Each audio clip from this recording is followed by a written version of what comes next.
I stand before you today with one unmistakable message about Operation Epic Fury.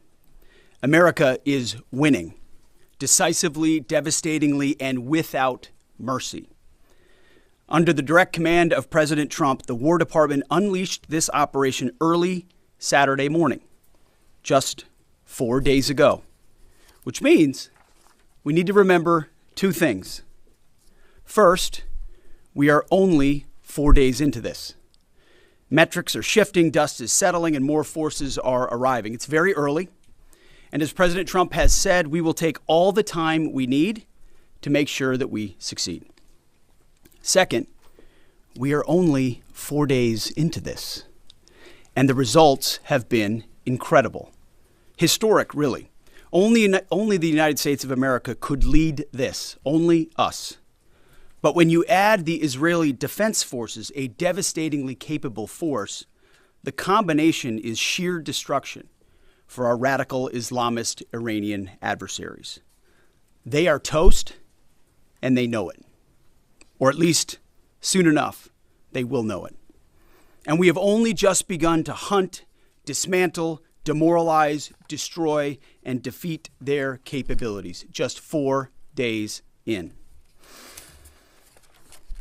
Starting last night and to be completed in a few days, in under a week, the two most powerful air forces in the world will have complete control of Iranian skies, uncontested airspace.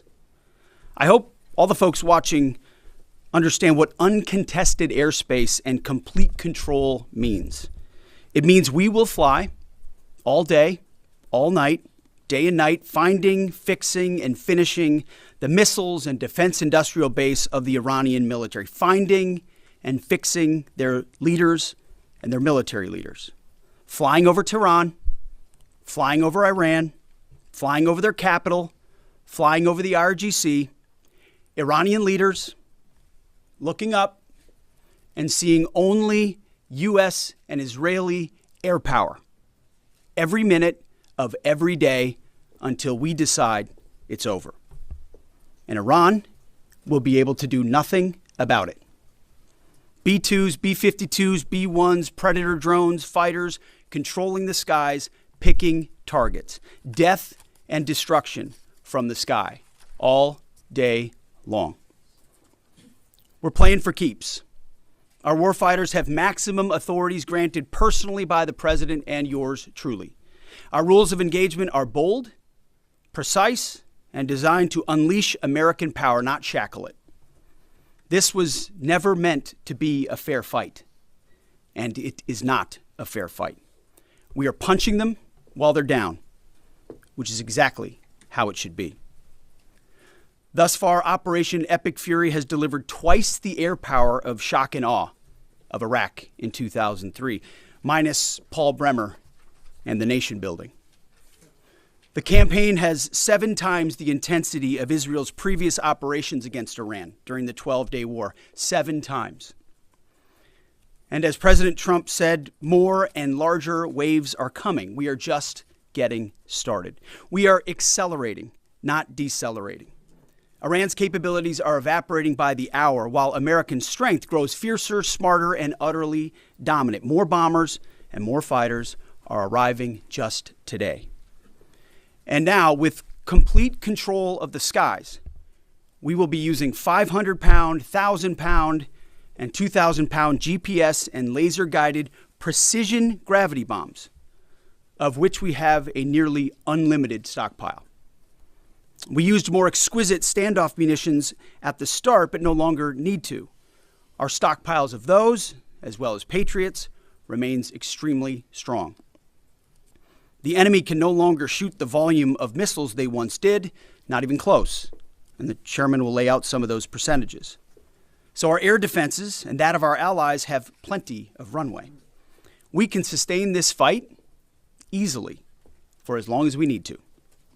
And as I said yesterday, we set the terms.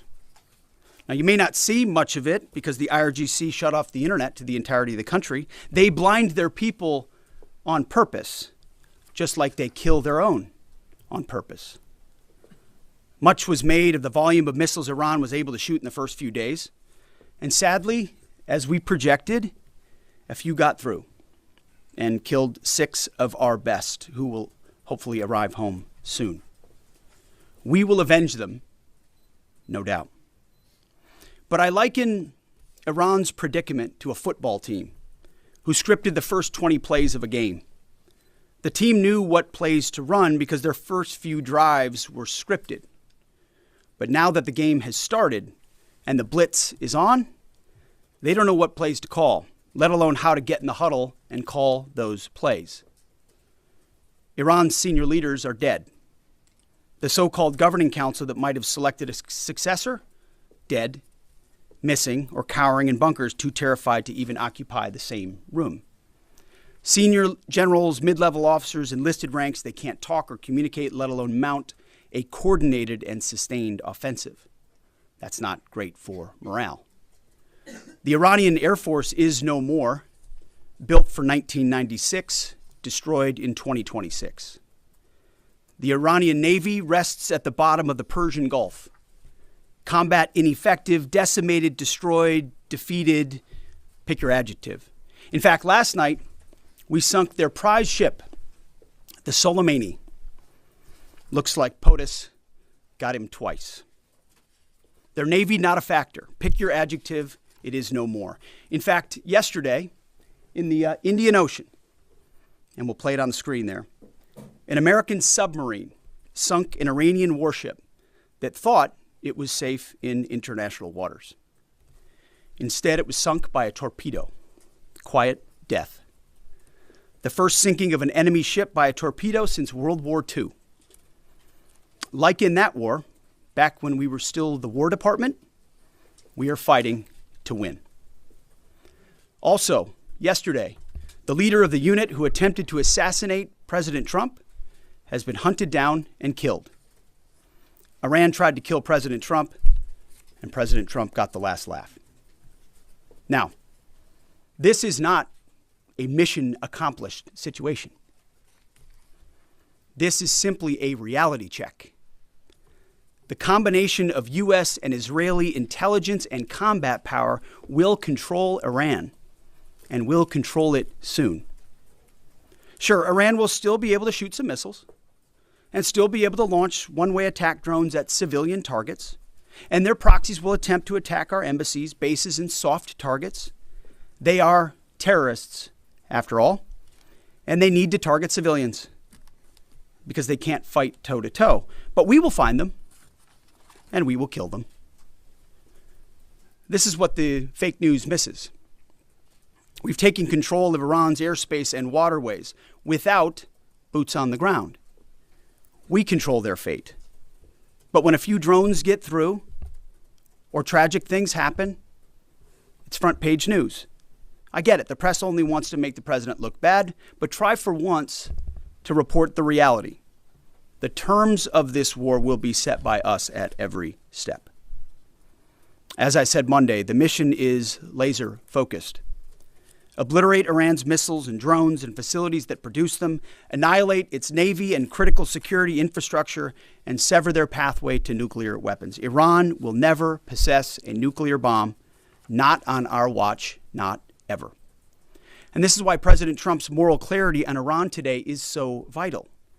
Unlike the past, where vague red lines and endless negotiations let Iran fund terror and inch ever so slightly toward a bomb, this president sees the threat plainly and acts decisively. No more half measures, especially when Iran is at its weakest.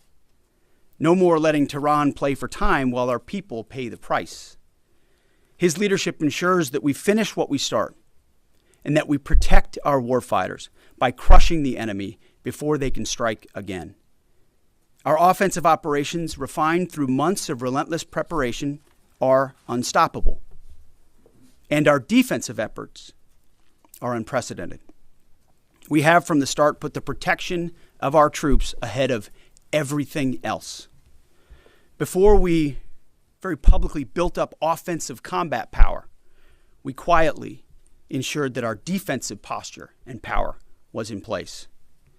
And as we built up offensive combat power, we moved the vast majority of American troops over 90% of Americans that were on our bases, what we say off the X, out of the range of Iranian fire.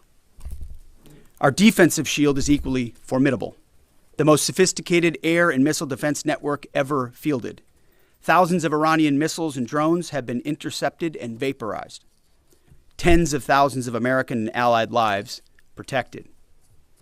We have pushed every counter-UAS system possible forward, sparing no expense or capability. And like I said, this does not mean we can stop everything, but we ensured that the maximum possible defense and maximum possible force protection was set up before we went on offense. In closing, as President Trump told German Chancellor Merz yesterday, Iran negotiated in bad faith, stalling, scheming, and preparing to strike. And we acted decisively to defend our people, our interests, and our allies. President Trump took bold action, putting America first, the kind of bold action that the American people elected him to execute. To our steadfast partner, Israel, your mission is being executed with unmatched skill and iron determination. Fighting shoulder to shoulder with such a capable ally is a true force multiplier and a breath of fresh air. We salute your courage and your contribution. 4 days in, we have only just begun to fight. America fights to win, and in Operation Epic Fury, we are. May God's providence cover and protect our troops always. And with that, I turn it over to the chairman. Thank you, Mr. Secretary, and good morning, everyone. Thank you for being here. I'm here today to provide the American people and those of you in this room an update on Operation Epic Fury. First, it's with profound sadness and gratitude that I share the names of 4 of our 6 fallen heroes, all from the 103rd Sustainment Command, U.S. Army Reserves out of Des Moines, Iowa. Captain Cody Cork, Sergeant First Class Noah Tegens, Sergeant First Class Nicole Amore, and Sergeant Declan Cody. To the families of our fallen, we grieve with you today, and we look forward to welcoming your family members home at Dover in the coming days. Out of respect for the other families, we'll withhold the release of their names until next of kin notification is complete. And either myself or Admiral Cooper will release those names as soon as we can ensure that all of those families have been properly notified. To our Gold Star families, to our wounded warriors and their loved ones, we will never forget your sacrifice. Our nation stands with you, and we are eternally grateful for your courage, your resiliency, your devotion to this mission and to our nation. As the Secretary said, we're 4 days in, 103 hours into this campaign. The operation was again launched with clear military objectives designed to dismantle Iran's ability to project power outside of its borders, both today and in the future. First, we are targeting and eliminating Iran's ballistic missile systems to prevent them from threatening the U.S. Forces, partners, and interests in the region. Second, we are destroying the Iranian Navy, degrading its capacity, capability, and ability to conduct operations, not just in the Central Command AOR, but as the Secretary showed in the video, around the world. Third, we're ensuring Iran cannot rapidly rebuild or reconstitute its combat capability or combat power, and those phases will begin as the campaign continues. As of this morning, U.S. Central Command is making steady progress. Iran's theater ballistic missile shots fired are down 86% from the first day of fighting, with a 23% decrease just in the last 24 hours. And their one-way attack drone shots are down 73% from the opening days. This progress has allowed CENTCOM to establish localized air superiority across the southern flank of the Iranian coast and penetrate their defenses with overwhelming precision and firepower. We will now begin to expand inland, striking progressively deeper into Iranian territory and creating additional freedom of maneuver for U.S. forces. Let me explain a little bit about how we're thinking about staying ahead of the enemy. First, over the past several weeks, Admiral Cooper and the CENTCOM team have refined their operational approach to the region. Their planners identified key centers of gravity that would allow Iran to project power outside of its borders. They thought about how to isolate critical vulnerabilities and determined where, with precision, the greatest strategic effect could be achieved. As a result of this, CENTCOM is now shifting in day 4 already from large deliberate strike packages using standoff munitions at range outside an enemy's ability to shoot at us, now into stand-in precision strikes overhead Iran. As the Secretary said, this is a point of munitions transition from standoff munitions to stand-in munitions like joint direct attack munitions, which are GPS-aided free-fall weapons, and other things like Hellfires, etc. This will allow the joint force to deliver significantly increased precision effects on the target. The throttle is coming up, as the Secretary said, as opposed to ramping down. This will allow us to maintain consistent pressure on the adversary over the coming days, disrupt their launch timelines, and impose cost every day around the clock. I know there have been a lot of questions about munitions. We have sufficient precision munitions for the task at hand, both on the offense and defense. But I want to tell you, teammates, as a matter of practice, I don't want to be talking about quantities. And I know there's been a great debate about that, and I appreciate the interest, but just know that we consider that an operational security matter. Let me flip to the map here. Hopefully I don't kill anybody with a laser pointer. As I mentioned earlier, and for you with the camera right there, my friend, I hope I don't ricochet off and hurt you. Over the initial days, the U.S. Joint Forces continued to attack and attrit ballistic missile capabilities as well as integrated air defense capabilities along the southern axis. Along the northern axis, Israel and the Israeli Air Force has predominantly been working integrated air defense targets along the northern flank, as well as medium-range ballistic missile capability as well. From the sea, the USS Ford has continued to project combat power here, as well as the bomber pulses that we talked about in the opening days of this briefing. Along the southern axis, the USS Abraham Lincoln Strike Group has continued to provide pressure from the sea along the southeastern side of the coast and has been attriting naval capability all along the strait and up into the Arabian Gulf at a size and scale sufficiently to address the targets required. To date, we've hit over 2,000 targets, as Admiral Cooper said in his video last night. We've destroyed more than 20 Iranian naval vessels, including, in addition to the frigate outside of the area, one submarine, and effectively neutralized at this point in time Iran's major naval presence in theater out there. As the Secretary showed the video, for the first time since 1945, a United States Navy fast attack submarine has sunk an enemy combatant ship using a single Mark 48 torpedo to achieve immediate effect, sending the warship to the bottom of the sea. I want to remind everybody that this is an incredible demonstration of America's global reach. To hunt, find, and kill an out-of-area deployer is something that only the United States can do at this type of scale. Over the next 24 to 48 hours, CENTCOM will continue to strike infrastructure and naval capability, and will continue to assess our progress against the military objectives. It does take time for us to collect that information and to assess en route. Much of our intelligence, surveillance, and reconnaissance capability is currently hunting and killing ballistic missile launchers and one-way attack capability. We're precise in that assessment, and we call balls and strikes in that assessment. We take that matter seriously.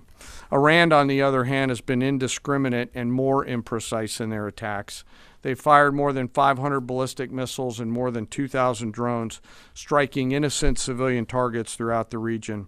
Our partners are answering the call to defend themselves right alongside us. Jordan, Bahrain, Saudi Arabia, the UAE, Qatar, and Kuwait are all defending their people with their own combat capability with precision and restraint.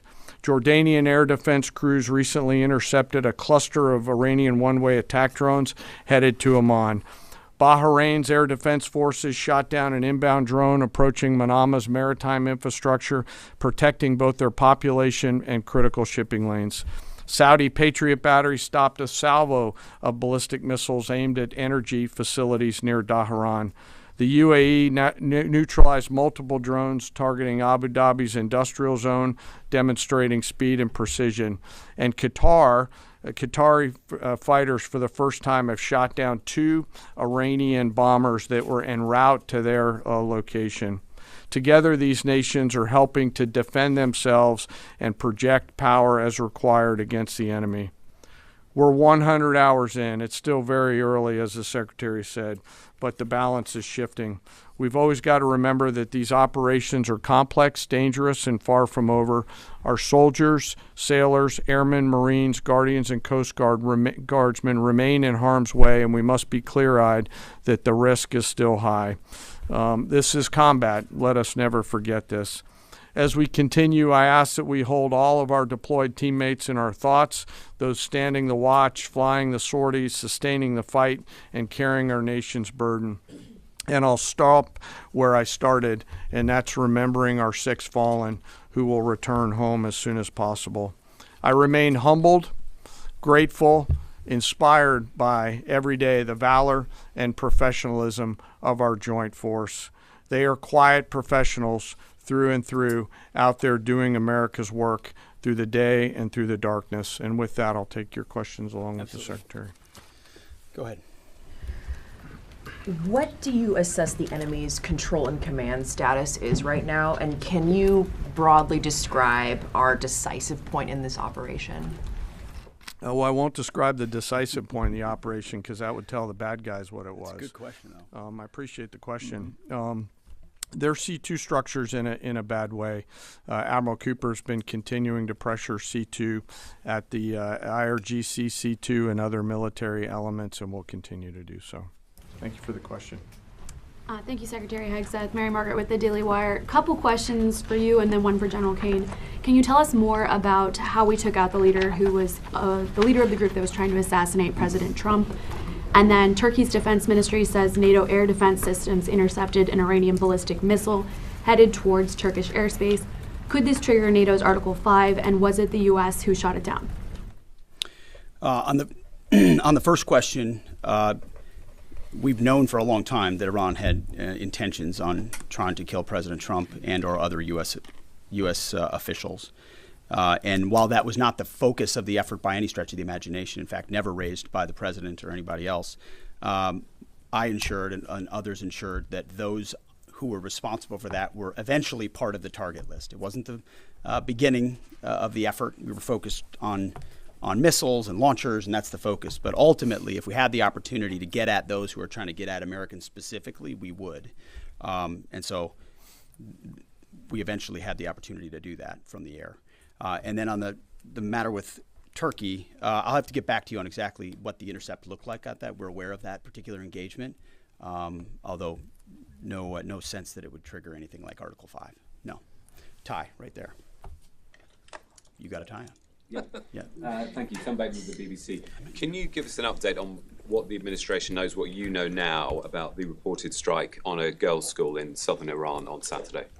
All I can say is that we're investigating that. We, of course, never target civilian targets, but we're taking a look and investigating that. Red tie in front. Just on the basis that with the information you would have, your reconnaissance abilities, ability to gather information, I mean, it's several days on now. So is there any clarity on whose munition this was? We're investigating it. Thank you. Secretary, so there are reports that the administration is considering arming Iranian Kurdish groups. So could you please clarify that whether any such plan has been authorized and whether Congress or regional partners has been notified and consulted? All I would say is none of our objectives are premised on the support or the arming of any particular force. So what other entities may be doing, we're aware of, but our objectives aren't centered on that. Green, right there. Yeah, thank you, Mr. Secretary. Mike Lynn, Washington Times. Can you talk a little bit about the deconfliction process that's going on? You have two parallel operations, Epic Fury and Roaring Lion. How are you making sure they're not interfering with each other? Sure, I'm happy to take that. Thank you for the question. We have liaison officers on both sides. There are U.S. CENTCOM teammates out in Israel, and there are Israeli Defense Force teammates at the relevant command and control nodes within the U.S. CENTCOM enterprise. Routinely, Admiral Cooper is talking to the IDF Chief of Defense, and I will occasionally speak to him through the arc of this. I've spoken to him a few times already. That allows us to coordinate, integrate, and synchronize activities while maintaining separate efforts. And when I said a breath of fresh air, I really meant it. Usually it's us with some ancillary benefits from allies who are maybe willing but not as capable. When you have both the will and the capability of an ally that can really bring things to bear, we take certain targets, they take certain targets, and when you coordinate it, it has incredible effects. Right here. Secretary Hegseth, with respect to House Minority Leader Hakeem Jeffries' statement that the Iran mission will end in failure, what kind of message does that send to our enemies, and what does it do to the motivation of our troops? Well, I've been through that movie before with the Democrats rooting against the country. Our generation saw that in our battlefields. I think it's pretty unprecedented and unfortunate that it would occur 4 days in to an operation where, as the chairman laid out, America's best are operating in an incredibly challenging environment where they're having incredible success, but they're meeting a determined adversary. And he's been privy to briefs that we've provided. He knows how effective this has been. He's being disingenuous, which we're used to. Right here. Thank you for taking my question. Heather Mullins, Lindell TV. One of the questions I have is just really regarding the intelligence that indicated that this was something the U.S. had to get involved with at the time that you guys did. We had Operation Midnight Hammer back in June. We obliterated their nuclear facilities. What was the intelligence that suggested that somehow they became a threat once again that required us to get involved with Operation Epic Fury? I appreciate the question. The evidence in front of us since the 12-day war was that Iran had no intention of actually negotiating a nuclear deal that truly meant they did not have a pathway to the nuclear bomb. And they had a moment. Jared Kushner and Steve Witkoff, two of the best negotiators in the world, poured into that negotiation, giving them every single possible opportunity to release that ambition. And they didn't. And the intelligence that we saw they didn't intend to do it in good faith, that they had the intentions eventually to get to a place where they could have a conventional shield to block their nuclear capabilities, as I talked about yesterday. So I would separate the what from the when a little bit. The what is they've been killing Americans for 47 years. They have thousands of missiles pointed at us. They have ongoing nuclear ambitions, and they're at the weakest they've ever been. So the when became in a particular, hey, what makes the most sense to do this to ensure that the narrow objectives we have of ensuring they never have a nuclear weapon have a maximum effect? Yes, right here. Thank you, Secretary Hegseth. I had two questions. First, what is your message to Iran's allies, namely Russia and China, who have called for an immediate end to hostilities? I don't have a message for them, and they're not really a factor here. And our issue is not with them. It's with the nuclear ambitions of Iran. Absolutely. And are any so-called fully autonomous weapons or other AI tools being used in Operation Epic Fury? We've got a lot of autonomous systems, or systems that drones and others incorporated with smart AI aspects to them, but a lot of which I can't talk about here. Yeah. Yellow, right there. Yes, ma'am. Thank you very much, Mr. Secretary. As you know, China is accusing the United States of invading in Iran, a sovereign nation, and North Korea, which cooperate with Iran on nuclear development, has declared its commitment to protecting Iran. What is the United States' strategic response to this? And I have a second one. How many allies joined with the United States to fighting against Iran? Do you have any numbers? Well, I think what you're seeing right now is a response in the region to the belligerence of Iran and the willingness of them to target civilian airports, civilian hotels, civilian locations, civilian oil infrastructure of their Gulf neighbors who would have preferred not to be in conflict, didn't want to, but now realize that this is something that has to be dealt with. So whether it's UAE or Qatar or Bahrain or Kuwait or Saudi, on different levels, they're reaching out to us, whether they're going on offense, which they are, whether they're giving us additional access, basing, and overflight. We're working very closely and collaborating with them. Also on air defenses. The air defense capabilities of those countries are significant, and when combined with ours and we coordinate, it brings simplicity to the shot doctrine, so we make sure we're using less munitions but being more effective with what we shoot at. And as it pertains to other countries, I'll sort of give the same question. They don't really bear on the case of Iran. We're going to deal with Iran's nuclear ambitions, and that'll send plenty of signals in the process. Right there. Purple. Are you going to help get Thank you so Americans much. out of the region? Thank you so much, going to Mr. help? Secretary. I have two questions. One question for you and the other question for Mr. Chairman. You ruled out that you are not engaging with the Kurdish forces, Iranian Kurdish forces, to incursion from the Kurdistan region to Iran. But now, and today, Iranian said that under threatening the Kurdistan region, they said clearly if there is any incursion from the Kurdistan region, they will attack all the Kurdistan region and go war with the Kurdistan region. What's your comment on that? And a question for Mr. Chairman, given comments that the U.S. forces might be deployed if necessary, under what specific conditions would you determine that deploying U.S. boots on the ground is necessary? And how would such a decision support and advance your stated strategic goals? Well, I'm not going to comment on U.S. boots on the ground. I think that's a question for policymakers, and I don't make policy. I execute policy. I will say on the question in the back corner about helping Americans get out, first, it's a great opportunity to encourage everybody in the region to go to the State Department and register. Secretary Rubio's been trying to get that word out, and I'd ask you to help us with that, to have folks register.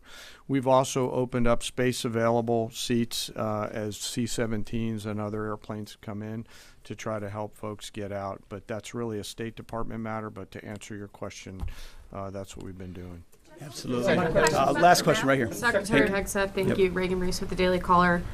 You touched on this in your opening remarks, but I'm hoping you could expand on it a bit. It's been reported that Iran might be trying to outlast our ability to intercept their missiles. It sounds like you guys are saying they don't have the ability to do so. Is that the case? Can they outlast us in their ability to do that?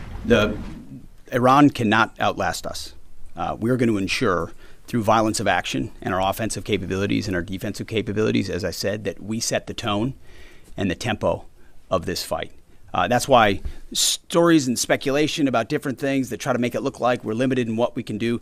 The only limits we have in this is President Trump's desire to achieve specific effects on behalf of the American people.